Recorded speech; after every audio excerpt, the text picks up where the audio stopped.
Hello and welcome to the Perpetual Traffic Podcast. I'm your host, Ralph Burns. I'm the founder of Tier 11, and I am Lauren E. Petrulo, the founder of Mongoose Media. So glad you joined us today. Make sure that you do join the conversation over at our Telegram group, which is perpetualtraffic.com/Telegram. You know, and I've noticed inside that Telegram group, nobody's talking about this all that much, what we're going to be talking about here today. But you have been talking about it since like the 4th of July weekend, which I think is a little bit early. Like, I know you like to you're not one of those procrastinator types. I'm gathering. Like, you're very, very proactive, especially when we're talking about something as important as Black Friday, Cyber Monday. You can't prepare early enough, apparently, for you. Like, I don't think we've got our clients preparing yet, but September is the month that we do. Maybe we're making like this big mistake. And that's why we're going to be talking about it here today, because people should start thinking about it right now. Because there's basically, in the e-commerce world or the online marketing world, there's basically 5 quarters, right? Yeah. Well, I would argue for 5 quarters for lead gen as well, because lead gen can capitalize on Q5 more than e-commerce brands can. It's just that e-commerce adopted Q5 faster because they were like, how do I get the maximum out in my year? But lead gen is more profitable. But anyways. Well, you should be preparing for it right now. Like, if lead gen is going to be, if those warm lists are going to be the ones that you're going to market to for Black Friday, Cyber Monday, now is the time you should be capturing those. Obviously, I mean, you should be capturing them all year round. July, apparently, just starting in July, preparing for what could be like the biggest month or so of your business's life. It might like actually make or break. I know businesses that literally they are break even all year, and the only time they're profitable is year end, which is because they're spending the most amount of money. But also, we can talk about like some of the marketing performance indicators here. Sometimes Black Friday, Cyber Monday isn't about profitability, isn't about contribution margin, gross profit, or even net margin, which, by the way, if you don't know what all that stuff is, you can get your checklist over at perpetualtraffic.com/MPI, and you can work alongside us on that. We actually now have videos for each individual MPI in case the actual written explanation isn't good enough for you. But getting back to Black Friday, Cyber Monday, like, what have you been doing in July? Are you building lists for like velvet rope, like 40 to 50 to 60% off sales? Like, what have you been doing? Whoa. These are high profit margins, 40 to 50% off. What is this, like Gucci? Yeah. Oh my gosh. You have e-commerce brands that built significant brands. Not saying we don't, but like, oh man, if someone has a 50% off deal, so help me, please don't let them do it outside of like the Wednesday to Tuesday, because like that's too much. Like, full disclaimer, by the way, I'm sure you agree with me, but I actually hate Black Friday. Like, I hate everything about this holiday. It's the most expensive time to acquire a customer for the least amount of profit at an individual basis. It's exhausting. It's a marathon. I hate it. But like you said, it's the biggest weekend, month. So, you know, it's a necessary evil. Well, think about it this way. It used to just be Black Friday. Then it got longer. Then people opened up their stores on Thanksgiving Day. I remember camping. I remember leaving my family's Thanksgiving dinner. I was like, I'm out. I met up with my friend Daniel Dahl. We went and we camped in front of Best Buy, and other friends that had come with hot chocolate. They were allowed to join our line as long as they provided food. And we slept. Like, we were there until midnight when the doors opened on Friday. Then they opened on Thursday, the store. And flash forward to a couple years ago, Bezos did Prime Day in November. And then now it's not a Black Friday. It's a Black Month. It's Black Month. Yeah, it really is. I mean, Cyber Monday is just obviously is just the extension of that. But I mean, a Black Friday sale goes, I mean, I've seen them go on for December 15th. Yeah, pretty much. So when you can get it in time for Christmas. So what should you be doing now? What are you consulting your clients? What are you saying to them as far as like, how do you prepare? And maybe we should split this up between lead gen and ecom. I mean, service based, but we've got some service based businesses don't really do. We're not doing a whole lot there, so I can't really talk to that specifically. But Okay. for the simplicity's sake, I mean, I guess some of those service based businesses are obviously lead gen to a certain degree, but Sure. when I think of Black Friday, Cyber Monday, I don't think of somebody as, trying to find a new lawn service necessarily, but you never See, look know. at that. The opportunity is there. Maybe I don't, maybe I'm looking at it incorrectly. So what are you telling them to do in July to prep for, a week and or a month, depending on how long you want to extend it, all the way in November, which is months away Yeah. right now? Fair. Okay, so depending on when they've been with us, if we've been involved in Black Friday campaigns before, are we a new takeover? Is this like a long-term client? Conversations change a little bit. But in July, we start saying like, hey guys, it's July, it's the beginning of summer. We've got time now, but we need to start talking about Black Friday. What are we thinking about for offers? We need to start pulling reports on how did Black Friday perform last year? What lessons did we learn? What are we not going to repeat? What are we definitely going to repeat? And it's like July is taking inventory. July is also about what other opportunities can we go after with ads so that we can start building our lists in July to start getting in front of customers that are at a higher level of a funnel for cheaper objectives than going for the conversion so that we have them for 6 months kind of situation. So in July, it's taking inventory, it's launching lead generation campaigns. Even if you're an e-commerce brand and you're not doing lead generation, like we need to have that component for it in July and start talking about what is possible for a Black Friday, Cyber Monday, BFCM deal. So that's what we're doing in July. Lead generation, offer crafting, inventory of how it performed, and what we're going to do better next time. What is the lead gen offer specific to Black Friday, Cyber Monday? Is it just lead gen just in general, or is there any hint of something further on down the line? We're not doing any hint of something further down the line. And let me explain why it starts in July. Because the pre-Black Friday sale day is Labor Day weekend. We have weaker offers that we recommend our clients test on Labor Day weekend to support the offer they want to do in in November for Black Friday itself. So it's early enough in the cycle that if you have a product that's repeatable and consumable or replenishable, we can do the Labor Day sale, get a boost in sales, not have the same competition that we do on Black Friday, Cyber Monday, and test the market for that type of offer. The use case I say is if you're giving 35% off in Black Friday, you're doing 20 to 25% off Labor Day weekend. So your July lead generation is giving those net new subscribers an opportunity to save big with Labor Day sale. So they save big with Labor Day sale, they'll potentially buy again by saving even bigger on Black Friday. And when I look at the audiences in our emails, in our ESPs, our CRMs, they're either a subscriber, never bought from us. They bought from us once, so big opportunity to get them to repeat, or they bought from us more than once. And those three different categories is the end all be all for how we look at who is in our ecosystem. So Labor Day is really sort of a testing ground. And like whenever we talk to clients about percentages, as far as like discount, like we were discussing this with a prospect this past week. It's like, what do you guys usually do for Black Friday? And they're like, oh, we give like 10% off. We give 15% off. I'm like, okay, cool. That doesn't really sound like a Black Friday thing. You're showing up to the party with like a fruit salad or like a Jello bowl that you bought at Shaw's, like, on your way there. Right. Sorry. You didn't even make the shit. You didn't even make the salad. You just bought it in like that little refrigerator case where they got like all the cut up fruits and everything. And like, that's what you brought enough for like 3 people and you had a party for 100. And then you're looking at all these like amazing displays of food and you're like, oh, look at my fruit salad. My fruit salad. Yeah. It's got seedless grapes in it. That's good. Right. Okay, now we're just stretching for redeeming qualities. I know. So anyway, the percentage has got to be something that is significant, which cuts into a lot of people's gross and net margin. So look at that. 2 things that we haven't talked about.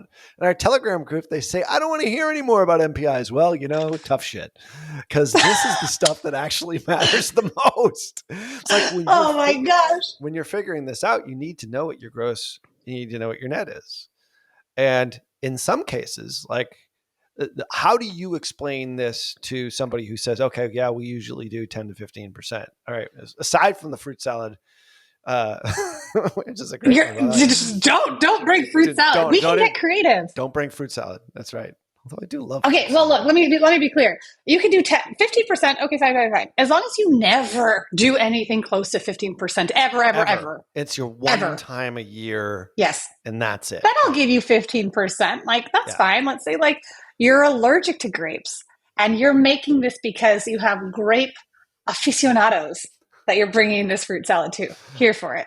But I will say, like, what's even worse than bringing fruit salad is if all you ever bring is fruit salad.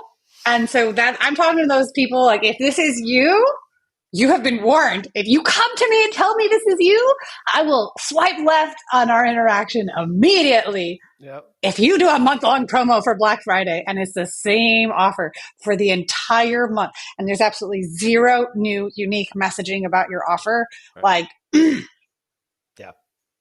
yeah, it's got to be earth-shattering. Like, and if you do the same thing every single year too, people will just, you're going to get all these predictable buyers that are going to be predictable. Yeah. Oh, we know, like I'm going to hold off on my purchase. We've had clients that have done that as well. Cause I know it's going to go on sale, like on Labor Day weekend. We have a ton of customers that do Labor Day weekend sales. Obviously it's like people that we saw, and we can see this, obviously, if they know it's coming, they'll see the lull in the month of August. So like, why are our sales down? Well, it's because you've trained your audience, you've trained your list to know, hey, I can actually get this at a deeper discount if I only wait a couple of more weeks. It's not like I'm out of it right now. So Ralph, you know who hasn't been trained on that? All the leads you acquired in July. Now we're on to something. So the strategery here really is bringing in new people who aren't familiar with your brand constantly. So you're feeding that list so that whatever it is that you present to them, i.e. Labor Day sale to begin with, secondarily Black Friday, Cyber Monday, which has got to be, all right, let's say you bring a really good fruit salad, on Labor Day. But then like on Black Friday, Cyber Monday, you're bringing the entire spread, right? Like, oh my gosh, you win party guest of the year. 100%. You've got to be, you're bringing like cold beer, you're bringing everything.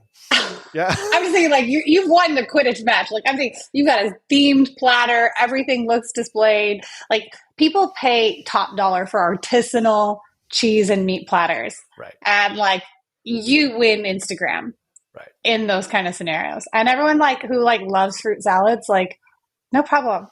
Like, choose a different dish you're bringing. Like, I don't, like, want to offend the people who are like, but I always bring fruit salads to party. Like, look, we have so many listeners. I'm almost certain I'm offending at least one person per episode. Right. So today I just apologize to those. We've all been like, holy crap, we got to bring something to this party. Like, what do we do? Like last minute. Yeah.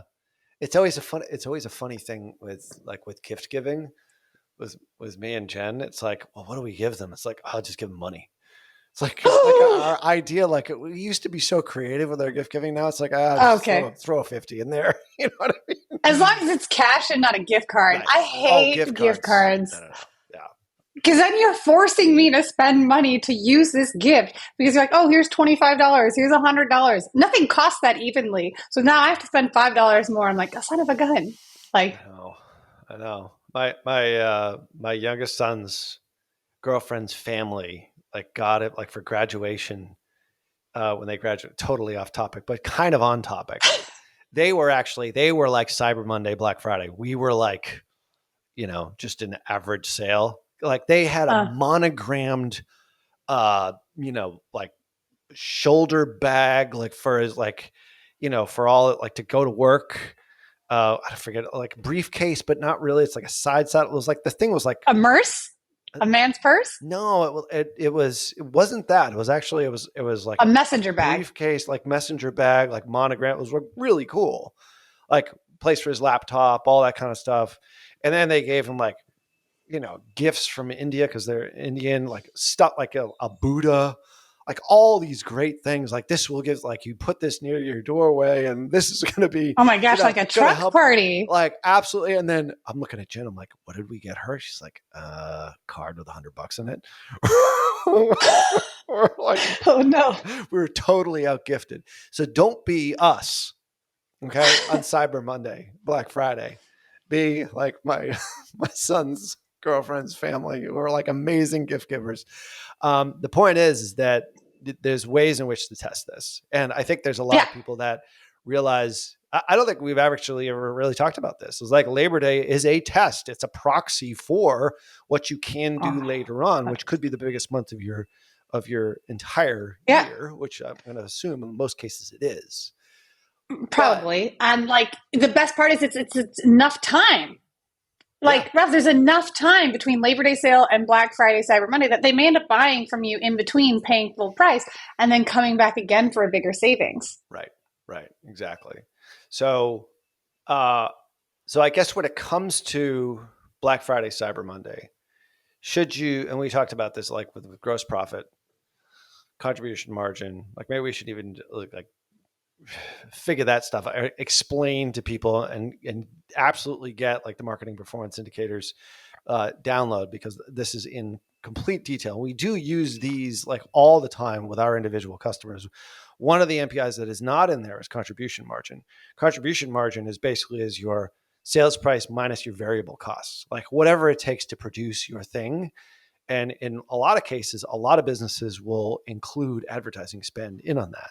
The idea being that those are variable costs that rise as sales increase. And you are going to be spending more Black Friday, Cyber Monday, and your contribution margin may or may not be better because you might be spending more but you're also discounting at the same time. So how do you balance that with your clients? Like, what's your recommendation to them?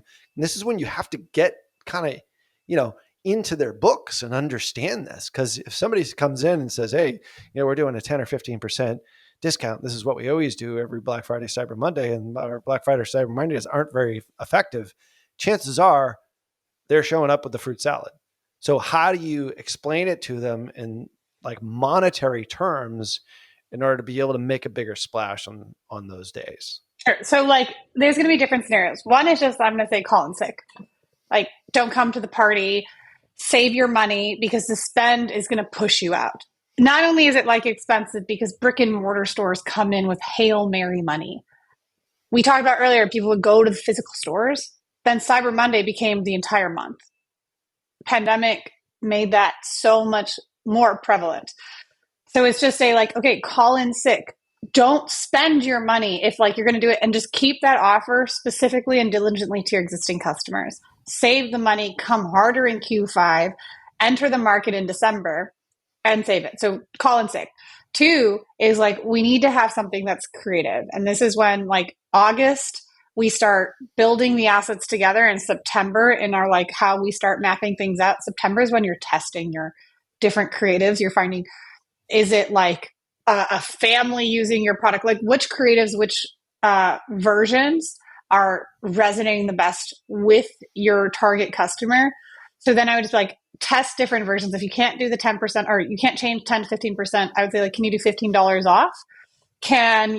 We had one client where they were like, we are not participating. So they ended up giving the 20% to a charity, which ended up getting them a lot of earned media and all that kind of jazz. But like you have to get creative with your offer if it's not working well for you. And then if you want to put paid effort behind it, start figuring out which creative concepts work well in September, get those assets together in August. I'm not saying give the discount then, but it's, if you're looking at new audiences that you want to test this offer against, you got to find those audiences in September till about October 15th. That's the prime time to get the most efficiency out of your ad spend for new audience identification. If you're going to test 15% off because that's what you've always done, or maybe a free gift with purchase. I can't tell you enough that like free gift with purchase is amazing. And if say you're doing 10% off and then you free gift with purchase, first 100 people get it, you have a sense of urgency. Definitely add in disclosures. I'm not a lawyer. This is not legal advice. Like there's rainy day terms and conditions. There's so many things that go into it. So like obviously do your due diligence. But if you have a product that's branded, you then get your customer become a sales advocate for you. You give them something that is branded, is aligned with what their product offering is, and then you add additional perceived value. Use case, I've got this mug here.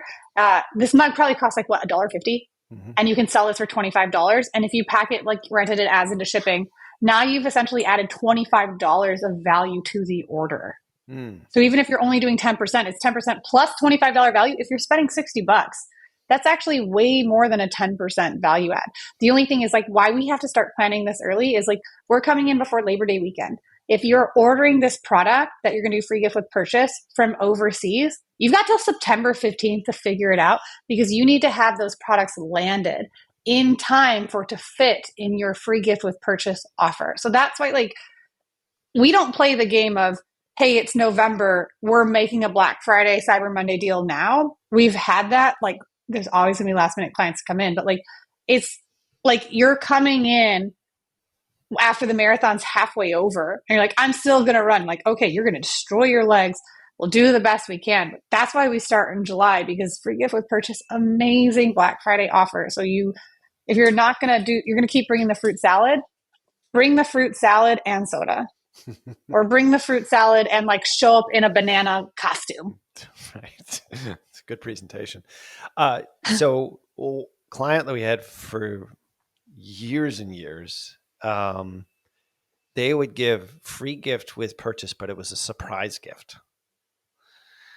And it was so successful because like people, like there was like this round robin and you don't really know like which one it was. It was like the checkout, it sort of had like this rotating and you couldn't really tell exactly Oh, I which. love It was that. just like a great idea. And it got so much just buzz because it was like this mystery gift. And it Mm-hmm. was, some of it like you could actually do a little bit less on the value because it was a mystery, because the mystery gave it an aura and because it was such a surprise, but it was related to the purchase. And this is a supplement company that actually Yeah. did this. So it was, like there was some cool stuff like that, a mixer, mug, and then there was like this, there was this, what was it? There was another, like there was it was actually sort of a logo doll of the spokeswoman. Like it was Cool. crazy. Like it was like, and then there was like three or four others, but you just never knew. And that actually was the thing that they added in that we were floored at how well it did. What? How are you floored? You have children. Didn't they have the like magic ball, that chocolate wonder ball that had a different toy inside? Ooh, what can Yeah. you do with Well, I the mean, it's wonder human ball? nature. I mean, we just talked to Dr. Robert Cialdini this past week. I mean, Yeah. it is human nature, yes, to a certain degree, like this element of surprise. I had never seen it in this type of promotion before, but I was incredulous the fact that it worked so well, and the fact that each one of those things was literally like it cost them like $1 or $2, but the But then value. it's like you're gonna if they have the opportunity to say that like, hey, like when you're in an order and you can show like there's different ones and you can like hide it, like that type of reveal sounds amazing. But it can also encourage incentivized repurchase during the holiday period. And then it's like, hey, or maybe every $50 we insert another one. Every $100 ad spend. So if I'm spending $120 and I want a second mystery gift, I'm going to spend another $70 because I want to. And if it's like, oh, the gamification, that's so good. I love that example. So, give an example of one of the ones that you're like. You don't have to mention the brand specifically, but like, what have you done as far as like the lead gen in these months, the offer in Labor Day? Let's get sort of more specific, and then Sure. obviously, like from a monetary perspective, um, a lot of businesses, like I said, are reluctant to discount. I always tell people like never discount unless you actually have to or you do a sale. And then, Mm-hmm. but the job of that discount is not necessarily to make you as much money. It's to gather as many customers as you possibly can because it's a one-time thing, right? So you're acquiring customers like your NCAC, obviously. But the point is that sales, I think, need to be deployed strategically as opposed to it always being on sale. I for sure. You don't want the JCPenney effect at all, because then correct. you have someone expecting to come in with coupons, expecting, like, you cannot commercialize it, which is why I go back on this, like, go away, lie to me if you're doing a month long sale of the same price, because you're training your audience to expect that. And if you're repeating the same one, like, I know it's the biggest sale of the year, and like, where this works really well, where Black Friday, Cyber Monday can be profitable for your business when you have slimmer margins, your net margin is smaller, is when you're going after that subscriber where they only bought from you once. You're always going to have people inside of your CRMs and your ESPs that are only ever going to buy from you when you're on sale. That's fine. If they're only ever going to buy from you when you're on sale, take the money when you can and make sure you have those campaigns set up as such. But what happens is when that person buys from you, maybe their best friend, their roommate, their spouse, their kids, whoever else is in their ecosystem is then going to see, oh, like, you love this product. Like, yeah, I just stocked up. It's their 30% Black Friday sale. So I bought it in bulk. Mm-hmm. So that would be like, there's a lot of really fun, different techniques you can use if you're like, I have tight margins. We've had clients where they do like massive bulk buys during the holiday. The only thing is, like, when you do that and you apply great margin on volume of purchase, just know if you end up giving like 6 months of supplements, 6 months of that food product at a 30% discount, that's the only way. Like, you buy 6 months in one order, you're going to affect your sales until March. Yeah. You're still going to have sales. And we have seen that performance of increase, that volume compensate. Just know that, like, if you end up doing bulk sales where you're actually giving regular discounts, you're going to harm the following months after. Right. Not that big of a deal. It's the same effect. way. Yeah, exactly. But for the question of you saying, like, what is an example of what we're doing in July, how we're doing lead capture in July, and then we're building assets to test audiences in September. We'll usually start like quiz campaigns. We'll start trying to see, are there additional like master classes, or are there lead magnets that they've had on their website? What are assets they already have? So we don't have to invent the wheel, and start getting people into their ecosystem early on so that we can get them to opt into the brand, opt into the messaging, opt into their vibe, so that on, again, ideally Labor Day, we're hitting them with that first discount. So if they hadn't bought already organically from being in their email ecosystem or their SMS ecosystem, when we present a sexy offer, it's like, oh, you know what? I will take you up on that. Got it. So can we get specific on examples here? Sure. Yeah. Like quiz. I'm saying, sorry. Quizzes are literally right now. Quizzes are the best examples of this, because, and it depends if you have like a phone call aspect. If you have an e-commerce brand that can connect to an actual sales team, even better. If you have a chatbot that can provide that greater solution, even better. So I'll give you specific examples. Quizzes that can help identify which type of products or programs work well. We have people that sell cards with different personalities, so we identify who they are, right? It's like, what kind of Disney princess are you? If you have specific avatars or branding, you can connect to that. That's amazing. People love sharing that. If you have a unique selling point, so if you're a skincare team and your products have non-comedogenic ingredients, you can provide a list of ingredients to watch out for. What you want to do is use that lead magnet to identify who's your target customer. And if there's a target customer that's like, I don't want pore clogging ingredients, I don't want skincare that's actually going to hurt my skin, harm my skin more than help my skin. So then you say, like, hey, here's like 71 ingredients to watch out for. That you're getting people that opt in and identify themselves as your target customer, someone who cares about the ingredients that go into their products. Right. That type of content goes really, really well. If you also, we'll do the podcast example. If you have a brand that has a podcast or a YouTube channel where you have a lot of content that you've already done, we've created roadmaps of that content that goes specifically to the different avatar. I'll use a perpetual traffic makeup one, for example, right? We've got CMOs, we've got agency owners, we've got media buyers, we've got like big founders of companies. There's all different types of members that listen to it. So imagine if you had like, here's the roadmap of which podcast episodes, which YouTube videos make the most sense based off of the position you have. So if you're a media buyer, it's like, here's the Google, here's the Facebook, here's Snapchat, here's the TikTok perpetual traffic episodes that will help set you up for success in 2024. So you give them a roadmap of where to start when you already have an overwhelming amount of content.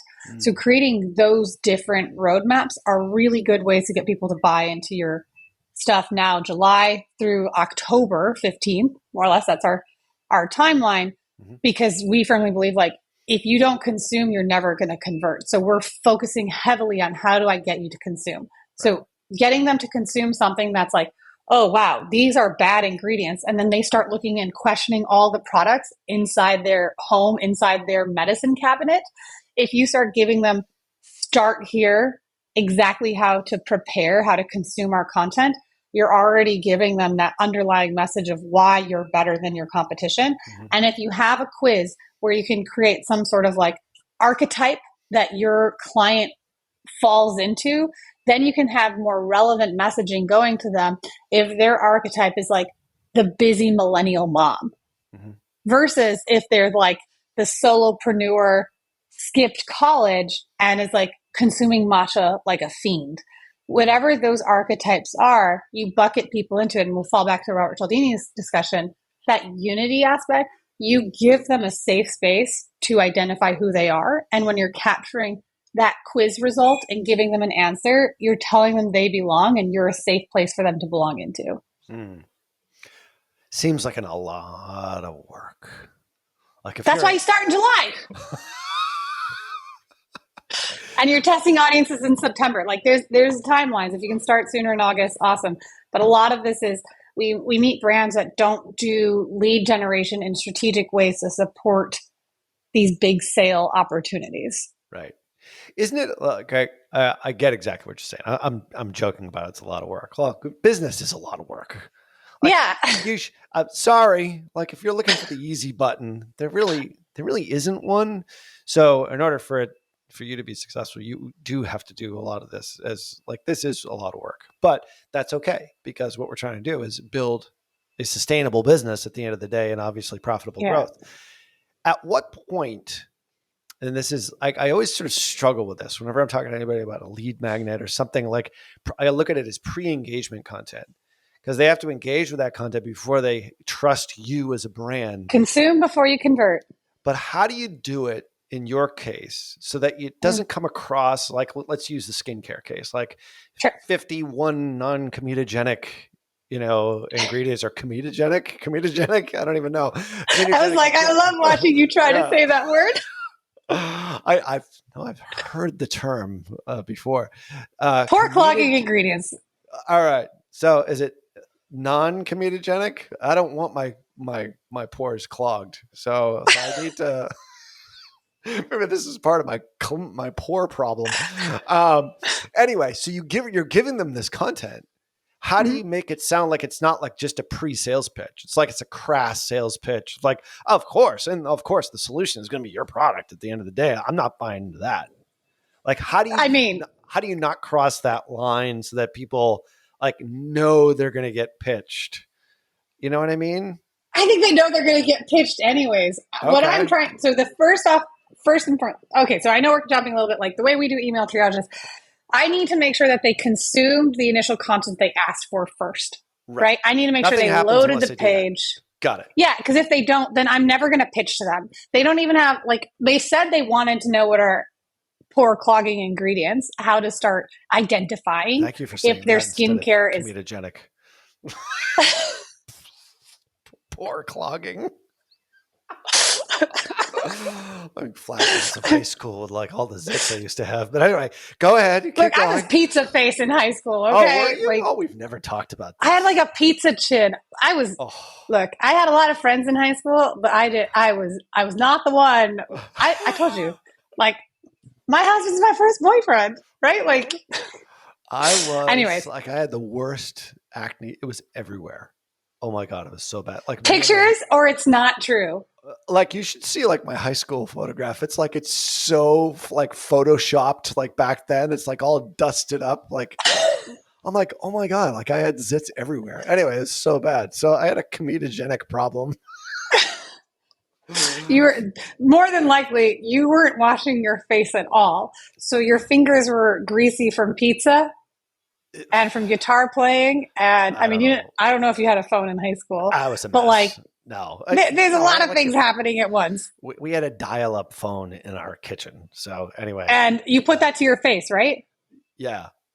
How often did you clean that phone? Never. Cool.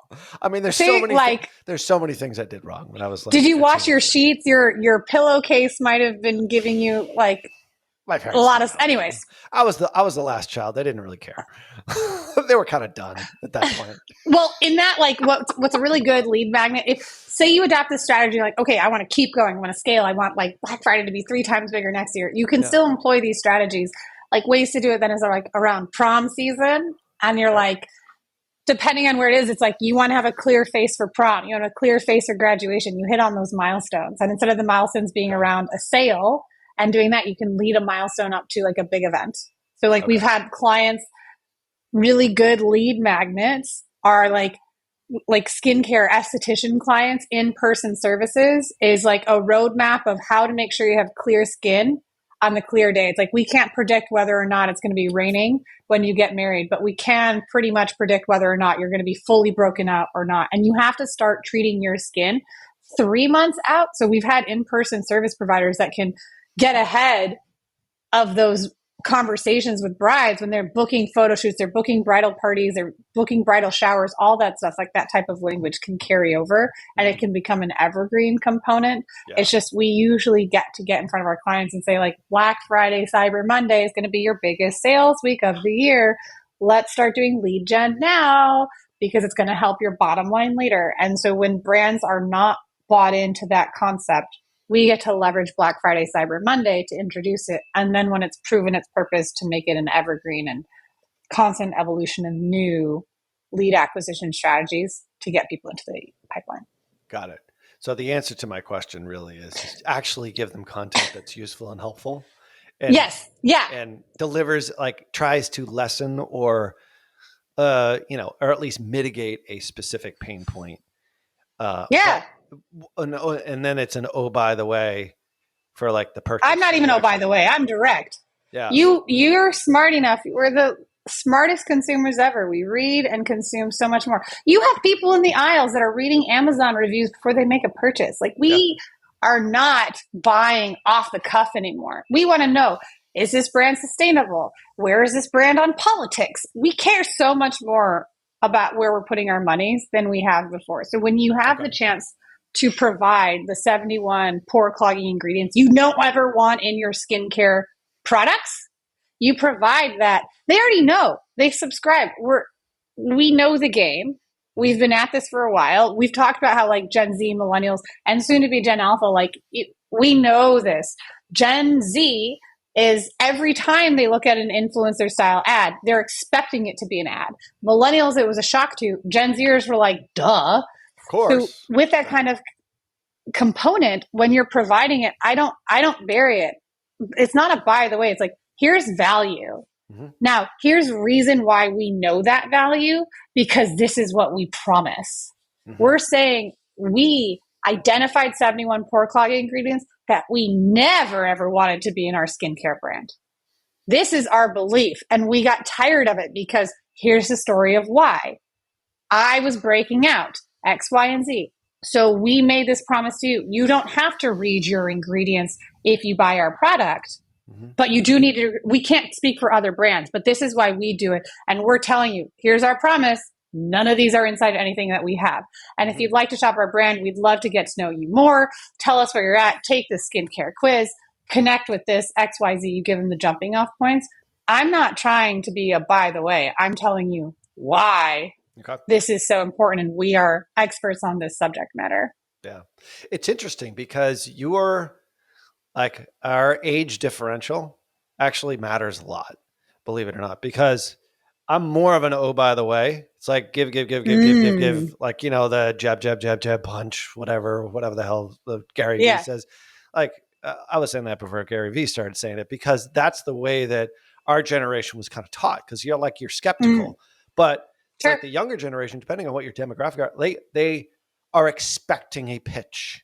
Like, Yep. what is the statistic? It's like 67% of brands are discovered on social in a specific age category, which is basically the Gen Z age category. It depends on which platform you're looking at. Like, I think on TikTok, it's like 71%. It's like, it's a huge amount. Like, these platforms are meant for shopping, are meant for educating and then Yep. buying something. So it doesn't have to be subtle. It can be direct. And I think that's one of the things that I think, as long as you have something that doesn't suck, I guess that's at the end of the Unless it's a day. powerful vacuum, like the suction of the vacuum is the Good point. most important aspect to it. So if you have Absolutely. we tested these 7 vacuums to see what was the Ours greater sucks mess. the most. Right. Yeah. Yeah, Now, if someone exactly. has a vacuum brand and you can use that language, ours sucks the most, like 100%. You will win the millennials and the Gen Alphas who are going to laugh at you for your vulgarity and inappropriateness. Yeah. And then you're going to get in front of other people to be like, haha, I got it. I think my next phase of my career is to create a vacuum company, because I have like 7 Roombas in my house. Anyway, and I have the one that washes the floor too, by the way. Anyway, Oh, yeah. thing's amazing. I Oh, had a friend over the house the other night. He's like, "Oh my God, that thing just went up. Like, it's cleaning the floor right now." I'm like, yeah, dude, that's what it does. Like, it's 3:00 in the afternoon or whatever it is. It's floor cleaning time. So anyway, the point is this, is that you don't necessarily have to be subtle. You can be no. direct. But the challenge I find, and I'm thinking of one specific customer in particular, is that they sell a product that's basically undifferentiated, because it is a group of other products that are being resold under their specific brand that articulates a specific look, a very specific look, but they pull all these brands together and sort of sell them under their brand. What we're trying to do is brand The curation. the curation. Like, these are curated, like shoes, boots, vests, all these Sure. other, like, it's a cool brand.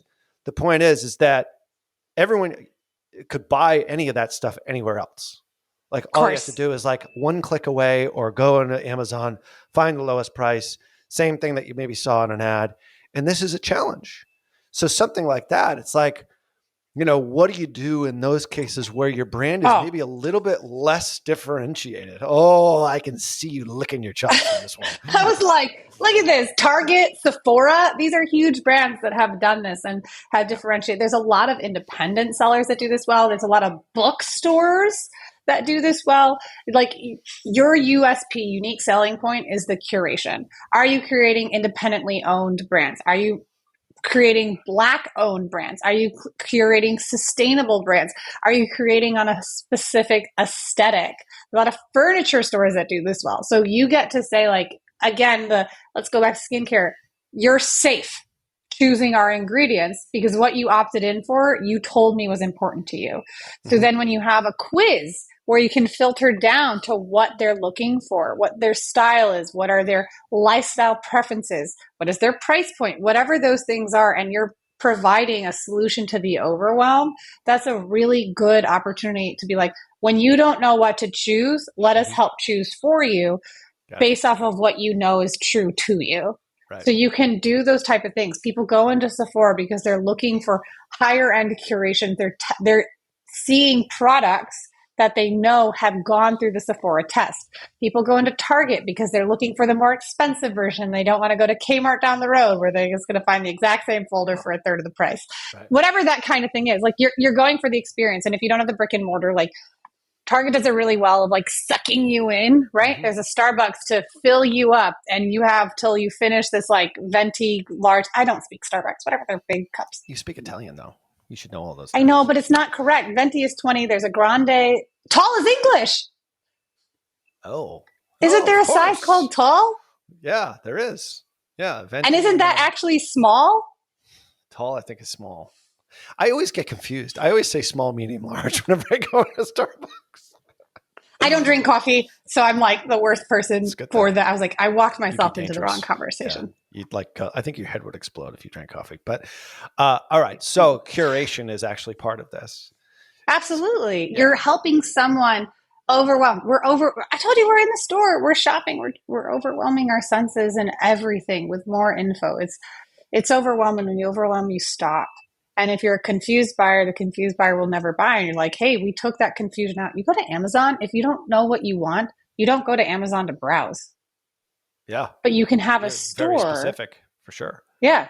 Yeah. Be super specific. But if you're looking for clothes that, like, my shoe collection, right? There are a few shoe brands that I know I'm happy to go to because they're going to be like extremely out of the world, stands out in a crowd, and like loses for me when I'm in a toilet because my shoes are so loud that everyone will know when I'm in the bathroom. There's like no hiding it. So you Yeah. can't doom scroll in public bathrooms with my loud shoes. But like you know where you can go to find exactly what you're looking for in the time that is safer. Like you go to Target, you know you're going to find the brands you like. Yeah. You go to Sephora, you know you're going to find the brands you like. You go to Costco, you know you're going to find the deals that make sense for the products you're looking for. I was in a Sephora for the first Mm. time about 2 months ago. And first off, the guy was like is in my my CEO group, builds all the Sephoras. And he builds all the Oh, Starbucks. Like it cool. he's making a bundle. He's got his own private jet. I don't know what he's doing in my group. Like he's like so he's got like 3 houses, like, one in the vineyard, one in the mountains, one in like Tahiti or something like that. Anyway, crazy. So I went to Sephora because we were buying a gift. Like we actually didn't do like the $50 gift for my niece. We were like, all right, well, let's go to Sephora and we know like what she likes. And Okay. so, or because we, asked her mom or whatever, and like, all right, she likes these 4 different things. So I went in Mm. because I'd heard so much about it. And I was amazed. Like the line, first off, zigzagged around like a Chick-fil-A line, like just to Yep. cash out. Switchbacks. And all the entire line was all these little samples. I was like, Yeah. this is brilliant. And you all had Mhm. all these like 14 and 15, 16-year-old girls, 18-year-old girls, whatever, like young girls, like just pulling these things out. How much is that? Oh, it's $1.25. Like, I'll take that, and then obviously that's like your sample. I'm going to try that color. I don't know anything about any of this stuff, but I was amazed I'm like, those are all like future long-term customers that are going to Yep. be coming back because they get just a little bit of a taste of it. And this is how my niece, in this case, got hooked on a Sephora. She basically got like the little samples and now she's buying, $50, $60 AOV every single time. I don't even know what the hell we spent on her. But the point Her is, NCAC was small, and now NCAC her was small, lifetime value is massive. enormous. I was like, this is a brilliant operation. But back to your point, like a Sephora has been able to build a brand around, hey, I've got the stuff that you want. I've curated all these different brands together because I know when I go there, I'm going to find stuff that I like. And it speaks to me, Mhm. just like your shoe company. Yeah. Well, maybe it's Yeah. not a company. It's probably like, some kind of crazy outlet I've never heard of. Anyway, the point is yes, you can even do that. So in that case, what would be a good lead Quiz. magnet? That'd be another quiz. Quiz. Having Okay. someone create the quiz, because the best thing that when you have a large SKU store, the best solution you provide is not the product, it's the time saving. You're providing them a curated experience. It's the same as like those meal prep companies, right? They're Yep. not selling food, they're saving decision making time Right. and overspend on product that's going to expire. So if you have multiple ones, a quiz is such a strong place to go. Now, if you're like, well, the quiz is someone who's ready to buy, right? Let's assume that they're like, how do I know that this store is going to have my unique style? Then if it's a clothing store, I'd recommend creating a lead magnet of style guides and like colors that match your skin. And if you're like, maybe you have like right now, a lot of people are trending like they're going to, oh, do you know about it? A lot of people are like going to stores and they're testing different colors to see if they're a cool autumn or like which colors match their skin tone, complexion, and which Yeah. accessories. Do you know about this? I do. Like, what are you're a summer, fall, a winter, like that basic Yeah. stuff. Okay. Yeah. Like you never wear pastels or like you should be looking for jewel tones, things of that nature. Right. So say it's like how to identify which color matches your, I mean, there's still a little bit of a quiz component if you could do it, but you can have a guide that says like almost like a cosmopolitan, these answers. You're giving them the answers without having to take the quiz so that they can self-direct. And then similar to the MPI, right? Each color, like if you're looking for like the more Gothicana professional CEO vibe, here it goes to the Gothicana Professional CEO collection. So you can have a guide that goes into a curated collection of products that match that color palette, products that align with that theme. So remember that archetype quiz that we talked about earlier that like works really, really well? If you're like the overworked mom or the like super busy millennial, whatever those different things are, you can curate styles and then go to that collection on the lead magnet.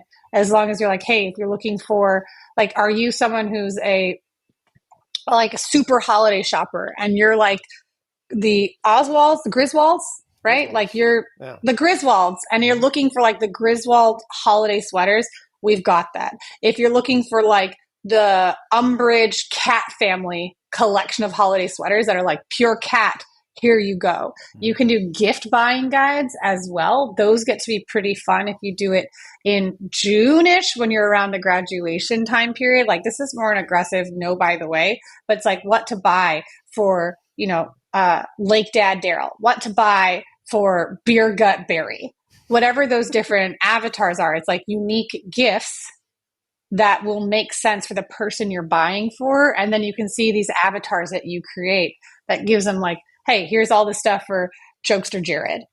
Mm-hmm. This is good stuff. So, I mean, if you're not preparing right now and you're thinking, all right, Cyber Monday, Black Friday, Cyber Monday is so far away, I shouldn't be doing anything at this point. Well, if you've missed Labor Day, then you've missed Labor Day. So you should get to it in September at the very latest. Obviously, there's reasons why you start in July and you start testing things, obviously, for the Labor Day weekend. But now that's passed. The point is maybe we should have done this show a couple of months ago. I know you were talking about doing it. Life happens, okay, Ralph? We went into things. Yeah, there's so many different things we can talk about. We did a baseball show twice that never made it. Okay, twice we recorded. That's true. Those are some. It's somewhere in the Riverside ether. I don't know where it is. It's somewhere. It's going to reappear, and you running the bases twice. Not once, but twice. Anyway, we'll find that someday. Maybe Kevin will be able to miraculously recover it. But you're not behind the 8 ball quite yet. You still have time. I guess that's my point here, is that if you've missed July and August, you missed the opportunity to be able to test your initial offer on a Labor Day crowd. That's okay. You still got time. So take the ideas that you've learned here. I'm hearing quizzes. I'm hearing lead magnets. And all of this stuff. I mean, I love the idea of using a lot of these and then having them opt in again for like, you know, a velvet rope kind of inner circle group that has a specific, you know, real, like this is the real good stuff. You got to opt in here and you get even bigger discount, or you give, you know, additional gifts or maybe a mystery gift. Like think of different ways in which to really capitalize on this. And it's work. But that's business. So hopefully we've been able to give you plenty of ideas here today. And just as a reminder, make sure that if you don't know what any of these sort of numbers, these marketing performance indicators are that we were talking about, NCAC, MER, we referred to a little bit, gross profitability, contribution margin, net profit, head on over to perpetualtraffic.com/MPIM as in Mary, P as in Petrullo, I as in integrity. First thing that I was like, mind. In case you missed Black Friday's pre-prep, you have time for September and October. In case you missed, right. All right. Well, thank you so much for listening. Make sure you subscribe and leave a rating wherever you're listening. We actually got a rating the other day that said you were better than Qasim. So we appreciate all of those. And he wasn't put up to that at all, I guess. He wasn't fed that by you. So, but it was a legitimate review because I know who it was. Appreciate that, Joe. Anyway, subscribe and leave a rating wherever you're listening. Go back and listen to previous episodes. And of course, we're over on our YouTube channel. If you don't know that by now, subscribe to our YouTube channel. And that's perpetualtraffic.com/YouTube. But most importantly, get the MPI checklist at /MPIs, of course, at perpetualtraffic.com. So on behalf of my awesome co-host, Lauren E. Petrullo, ciao. Till next show, see ya.